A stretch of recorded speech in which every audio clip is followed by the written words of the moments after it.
Good morning, everyone. It's Kai from the Australian Women's Pest Management Association. And today we're joined by Sally Misfit. Is that right? I'm going to start that again. Right?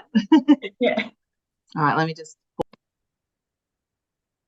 Good morning, everyone. It's Kai from the Australian Women's Pest Management Association. I'm here today with Sally Misfit, and Sally is our winner of the Administration Person of the Year for 2023. Hi, Sally. How are you doing? Not bad, not bad. Yeah.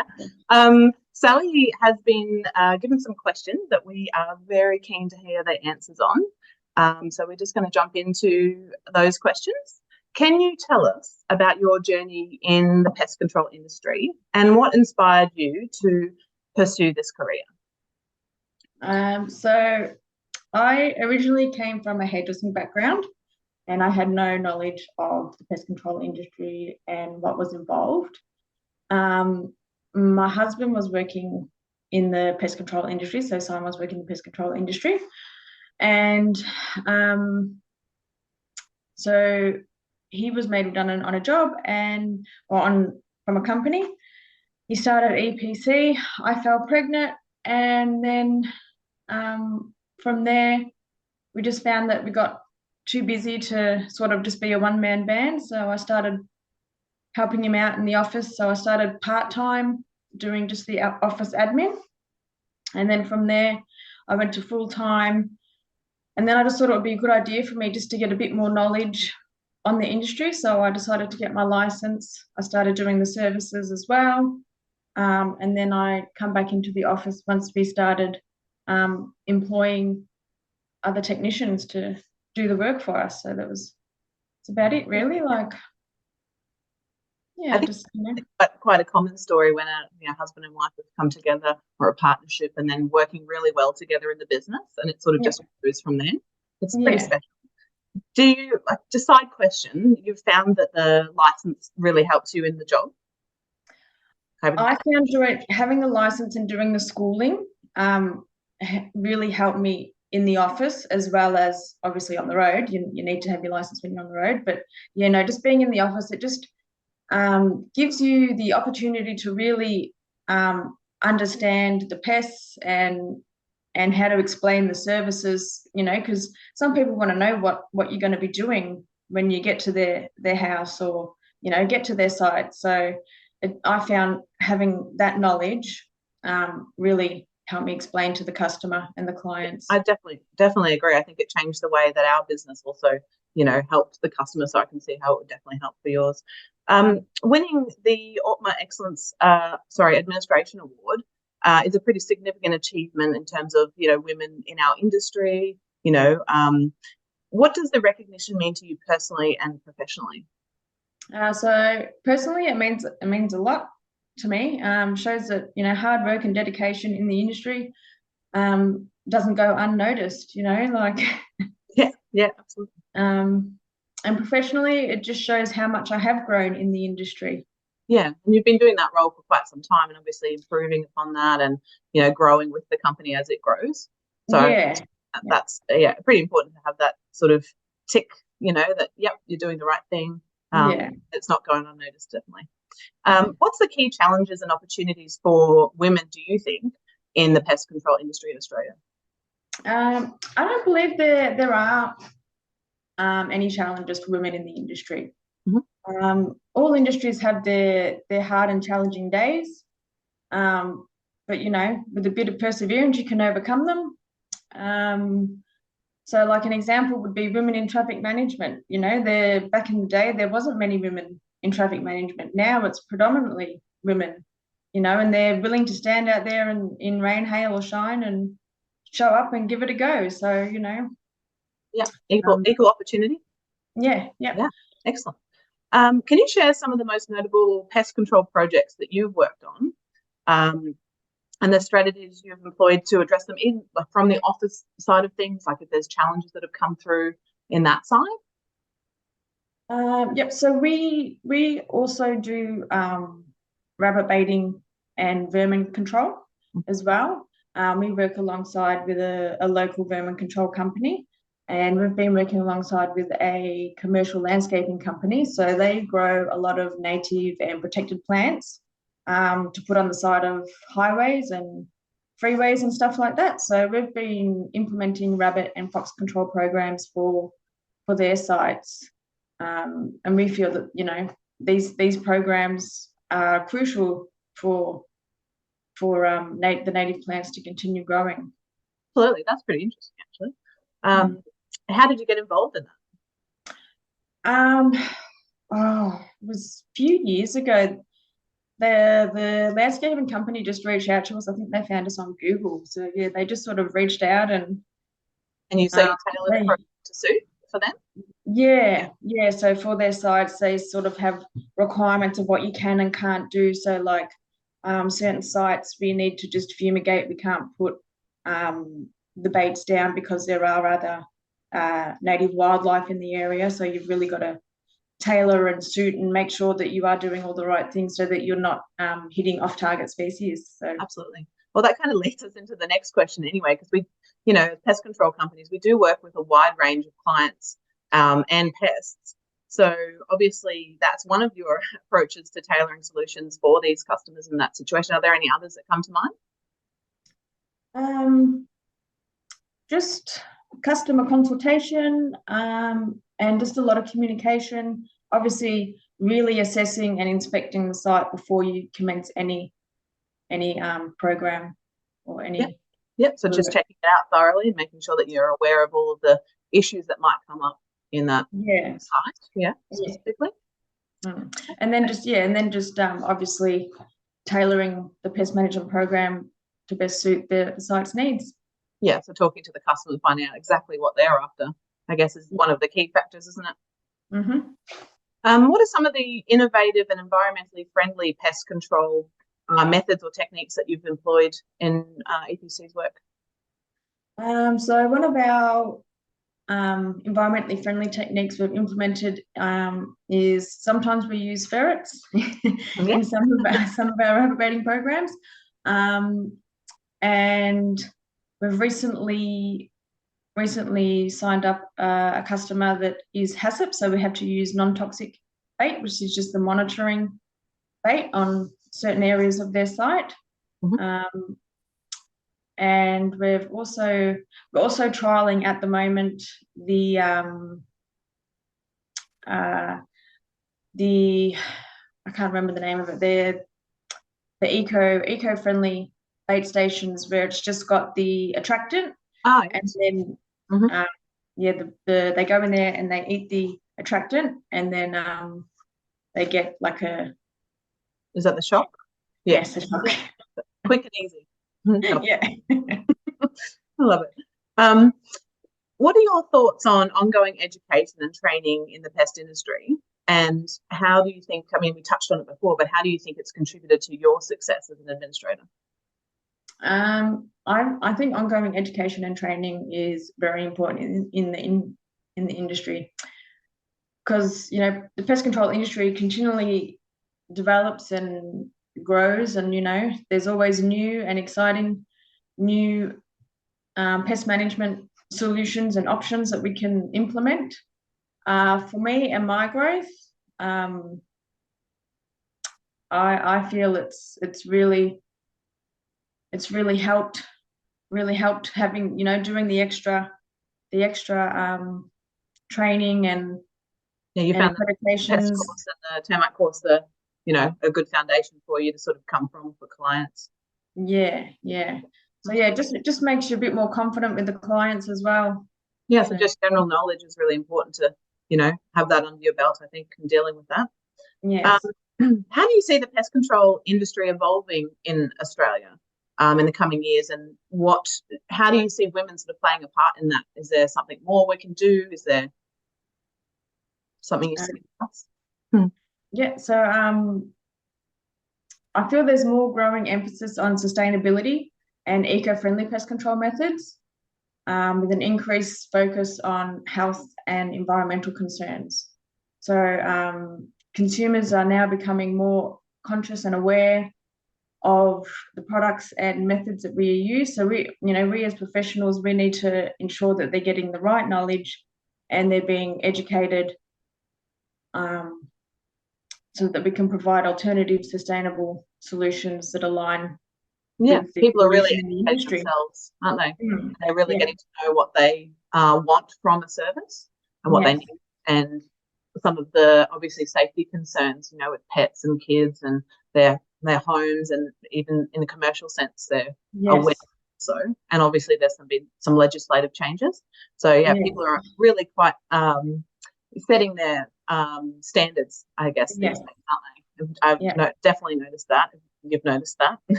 How do you see administrators can assist with, those standards? What do you think that people could do in the office to, really tick those boxes for clients? Just make sure that we are keeping up to date with all the legislative changes, and if there are any regulation changes, just making sure that we're always adapting and being compliant, and that our techies are doing the right thing. Yeah, that's good. What advice would you give to young women who are interested in a career in pest control or a related field? Stay open to learning and improving your skills throughout the career. Yeah, definitely. I think it's funny because a lot of us fall into this industry, and I know when I first fell into it, I was sort of overwhelmed by just the variety of work, but also like the knowledge that was available out there, and I really didn't know like the first steps to take. What are the first steps that you think a female who's sort of just fallen into the industry should take? What would be the first thing that you would recommend? I would recommend because I done a good 6 months on the road training before I'd done my schooling. So getting that background training on how to do the treatments and why we're doing the treatments. And then if you're going to be doing the schooling, I find understanding the pests a bit more. Yeah. So first on site, so physically being on there, seeing how it's done, watching other technicians engaging in that work and engaging with the customer and seeing what the customer's concerns are. So actually, physically getting involved as much as possible is the first step. Yeah, because definitely agree. Then you can gauge, if you're going to like the industry to begin with, if you can do, I feel if you can do 6 months on the road and you can handle the sites, because there are some horrific sites out there. Yeah.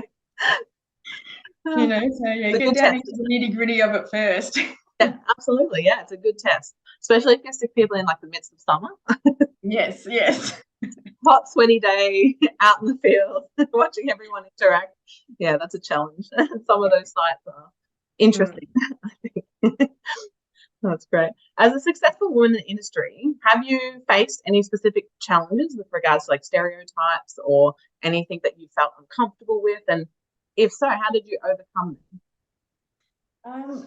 I haven't really had any bad negative experience with stereotyping or, men saying, "Oh, can I help you get the ladder off the car?" or anything like that. So I've had quite a pleasant, and, people are quite surprised when a female shows up to do their pest control, but they're open to it and they're willing to, let you give it a go. And so I think things are changing, and I really think it's changing, people's, becoming more open to, just, the actual skill set of the person arriving and not whether they are. That first initial judgment, I think, is actually fading away. For me personally, I think, I haven't faced major challenges within this industry either. And so I think some of the ideas are still floating around, but it's not necessarily the truth out there in the real world. So it's really good to see that that's also the case for you. Can you share any memorable or particularly challenging experiences that have helped shape your approach to how you guys do pest control at EPC? The most memorable experience would be for me is training new staff. So just seeing different people's approach to pest control has been really rewarding for me. Sometimes it can be challenging. You get some people that don't want to listen, but I think training. When you have those people who don't want to listen, are there certain techniques that you put into play?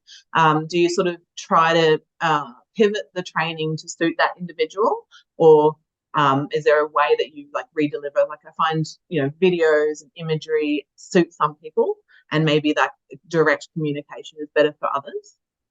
Yeah, so you really need to find out how that person learns and how they're going, how they receive information and retain that information. I find a lot of our techies, like I don't want to put them in a category, but a lot of our techies tend to be hands-on. They learn better by doing. It is a training, I guess. Yeah.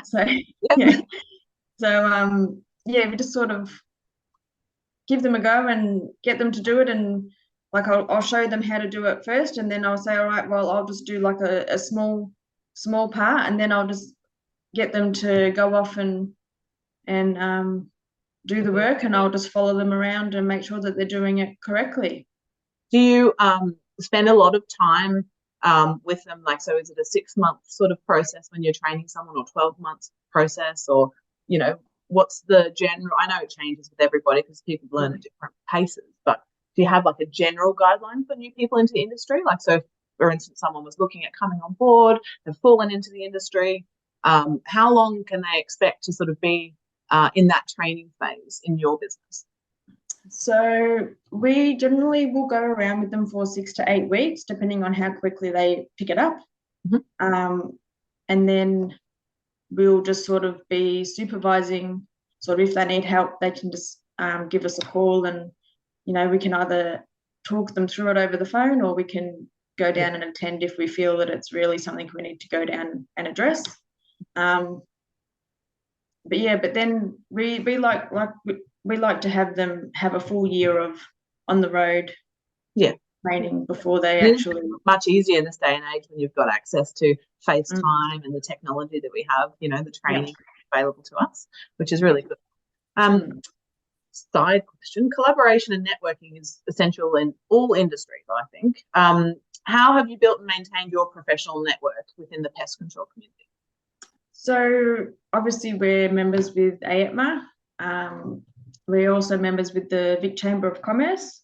So they do quite a lot of networking events. So we attend a lot of networking events, which helps us maintain our networking, our group of networking. And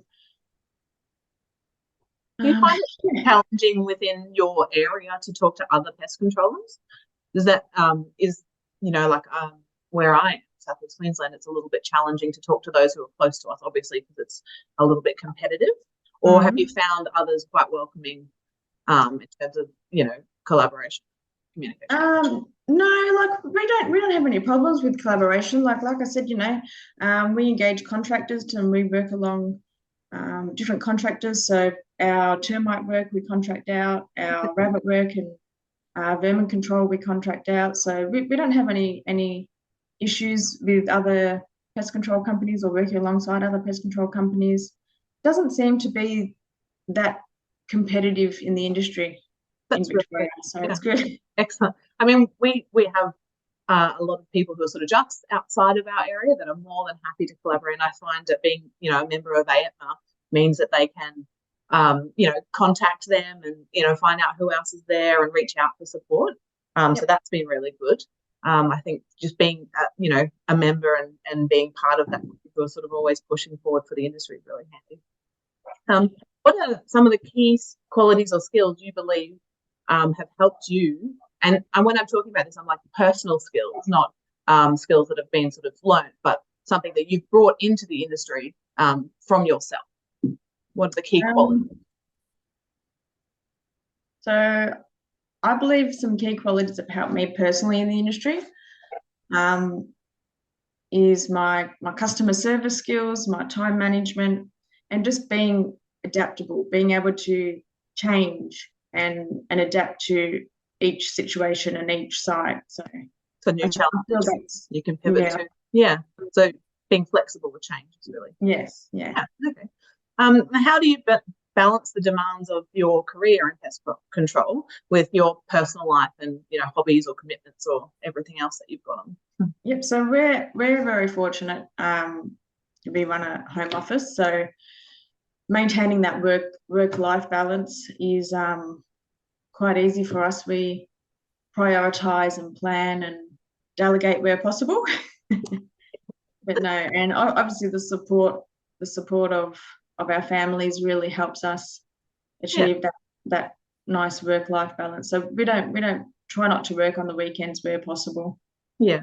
So your inner network really sort of supports what you're both doing and helps with the kids and, you know, all the other things you have. That's really good. Yeah, I think quite a few people have moved to that sort of at-home work-life balance where, you know, the kids are sort of, you know, taken care of, but also, you know, part of it as well, which is really lovely. Are there any specific goals or initiatives you have in mind for the future in terms of your work within pest control or promoting diversity and inclusion in our field? So just getting knowledge of the pest control industry out there and what opportunities the industry does have to offer. You know, obviously trying to reach out to the younger generation. You know, I feel a lot of schools are pushing, you know, the traditional trades, plumber, electrician, sparky, you know, but pest control is really an undervalued and you know, underappreciated industry. Absolutely. So just trying to get the word out to young kids in general, boys, girls, doesn't matter. Just getting the word out. Yeah. And are there any specific things that you think that, you know, people in this industry can do to push that word out there, like getting involved in anything in particular, like community initiatives or? I think, you know, engaging local councils, doing maybe talks at schools about the pest control industry, you know, just making them aware of all the options that are out there. So yeah, I think you're absolutely right onto it. And for anyone in our industry, I think it's imperative that we sort of sing the praises of what we do and the variety that we have day to day and all of the opportunities that we, you know, it is actually a really lovely job, and it's something that I think is definitely underrated. All right, so last question, finally, what would you say to a woman who's worried about being nominated for an award or putting themselves forward or, you know, getting out there and giving it a go, just in general? Don't stress. Don't stress. It's a great accomplishment and it's a good accolade to have under your belt. Yeah. So just give it a go. And Sally, next question. I know I said the final one, but where do you see yourself in like 12 months or 5 years? Like, how do you see things progressing for you and EPC? Look, I would like to see our team grow to just a few more takers. We've currently got like seven people working with us now, including my husband and myself. So it'd be nice to see us grow a little bit further. Yeah. Maybe branch out into other states. So yeah, we'll see how we go. What would you consider are the major values that EPC has? Like, what do you hold dear? Our missions. We like honesty, integrity, clear communication, you know, getting the job done. Love it. Absolutely love it. Thank you so much for taking this time out to have a chat with us here at Ultima. And we look forward to following your journey and seeing where EPC go in the next, you know, years, 5 years, 10 years. Hopefully that expansion is really quite simple for you and we can attract more people into the industry and we can uplift each other and, you know, women in general can push forward and be recognised just the same as everybody else, which I think we've discovered is actually not that big of an issue at all. And yeah, we will catch up with you in the not too distant future and check in on your progress. So thank you so much for having us. Thank you. Okay. Talk to you soon. Bye.